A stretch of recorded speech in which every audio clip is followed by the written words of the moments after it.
Some buildings are strange by design, not because of what happened inside of them, but because of how they were built. Tonight, the Midnight Drive makes a stop in Council Bluffs, Iowa, where an unusual structure still stands. It's a jail unlike any other in the country. It was built in the late 1800s. It's a rotating prison designed to hold inmates in pie-shaped cells. It's a place where the walls themselves could move, where prisoners weren't walked down hallways, but brought to guards one turn at a time. A system meant to control everything: movement, access, isolation. But over time, the design revealed something else, something less predictable, and according to some visitors, something that may not have ever fully left. Tonight, we step inside a place where the structure itself was never meant to stay still.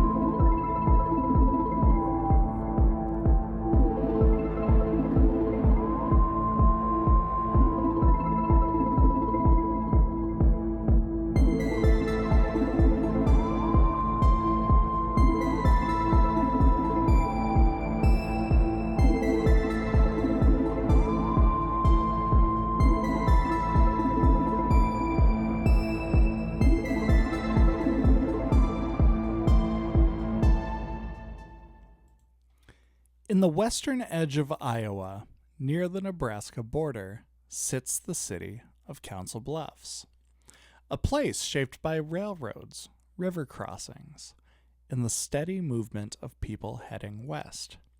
And in the center of that city stands a building that looks unusual. From the outside, it's made of stone and brick, built in the late 1800s. Solid, heavy, almost fortress-like. The kind of structure that feels permanent, unmoving. But inside, the building is something entirely different. The structure is known as Squirrel Cage Jail, and its design is unlike almost any other jail in the United States. Instead of rows of bars and corridors, the jail was built around a rotating cylinder, a mechanism that changed the relationship between prisoner and guard entirely. Inside the structure are wedge-shaped cells arranged like slices of pie, 3 levels stacked vertically, each level containing several narrow compartments, each compartment sealed behind iron bars. And at the center of it all was a rotating system, a hand crank operated by the guards.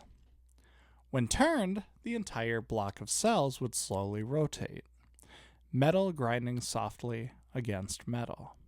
Each movement deliberate, controlled. As the structure turned, different cells would align with a single opening, the only point of access, the only way in, and the only way out. This meant that any given time, only one cell could be opened. The rest remained locked in place, hidden behind the rotating structure. From a design perspective, it was efficient.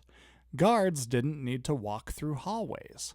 They didn't need to unlock multiple doors. Instead, the prisoners were brought directly to them, one at a time, controlled, contained, separated. But what worked well as a system created something far more unsettling as an experience, because once a prisoner was placed inside one of these cells, their world became very small. Each compartment was narrow, triangular, barely wide enough to move comfortably.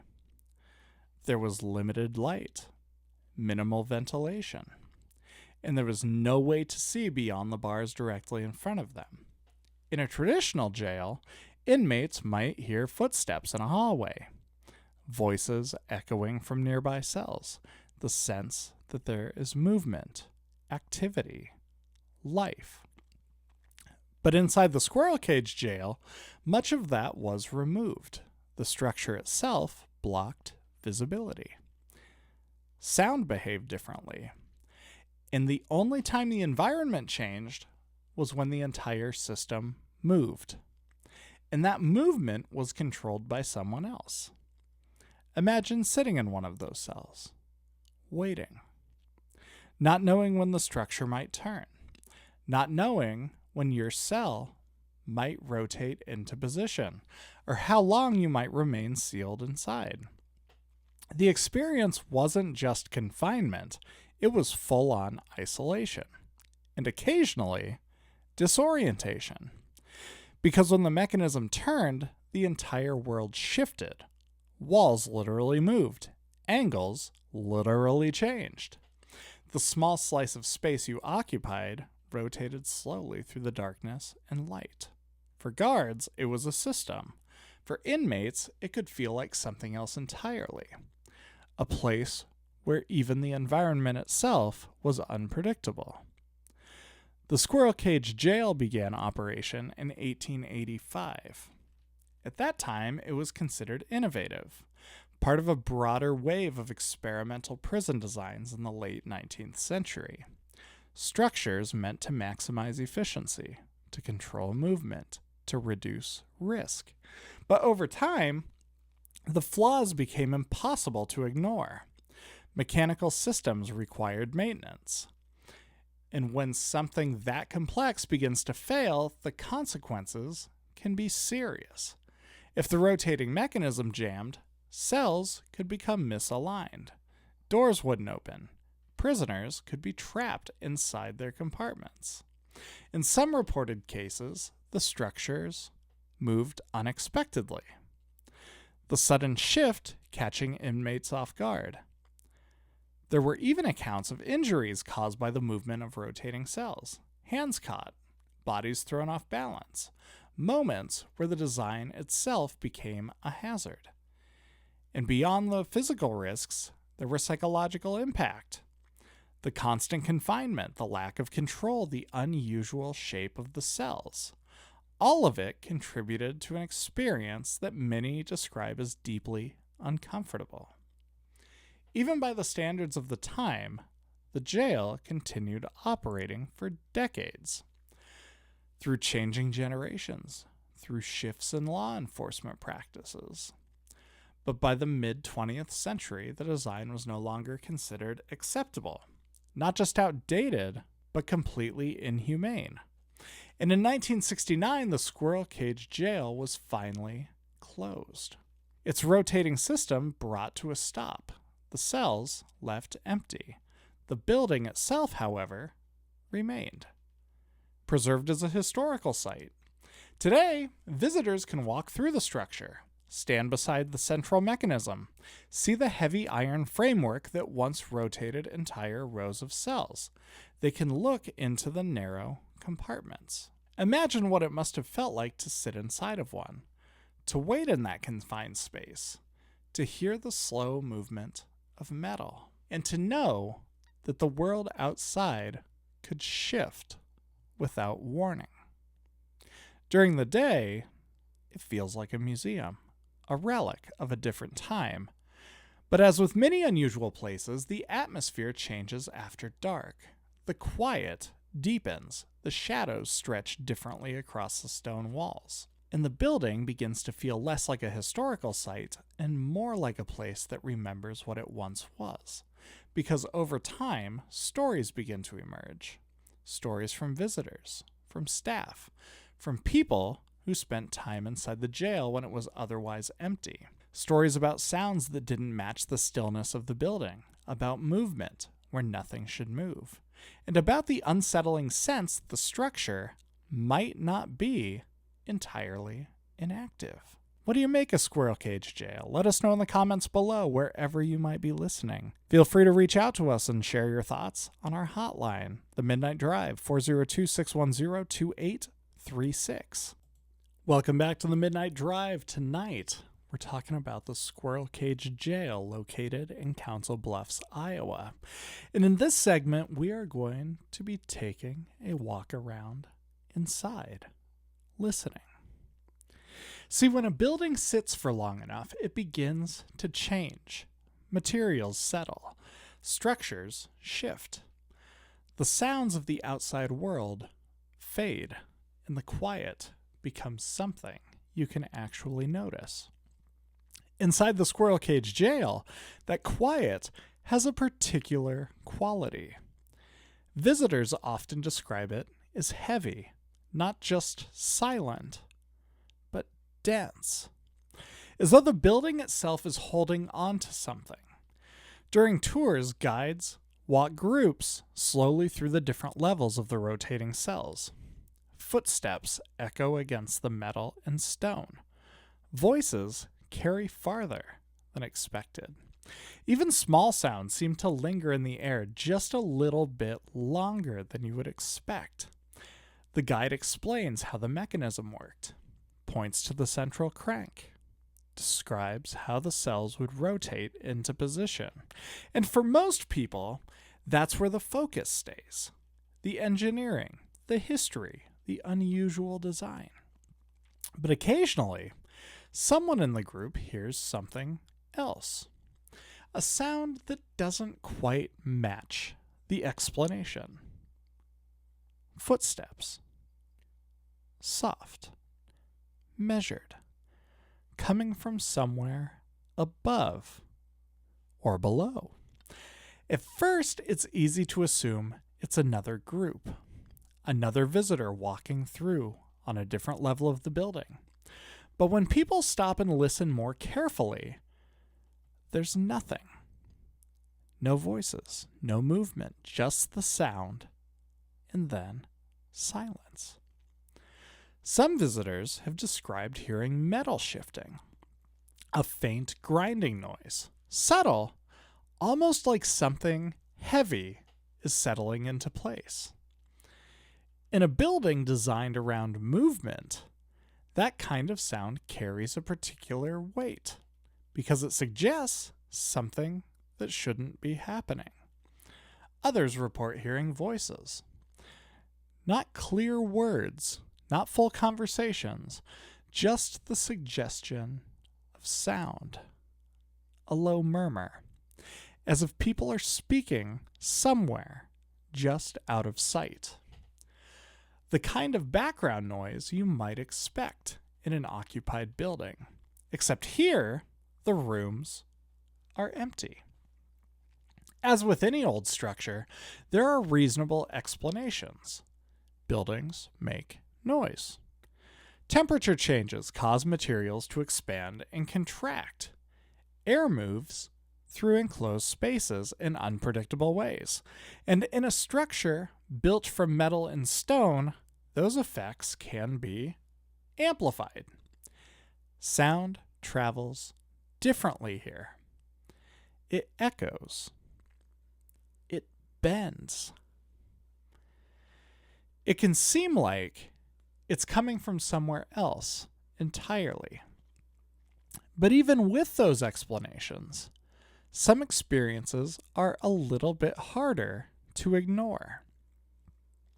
Some visitors describe a sense of disorientation while standing near the rotating cells.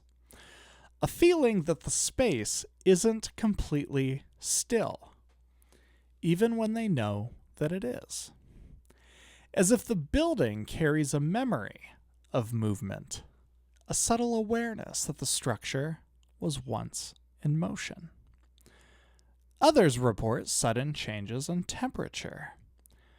A cold spot that seems to pass through a specific area, lingering for just a few seconds before disappearing entirely.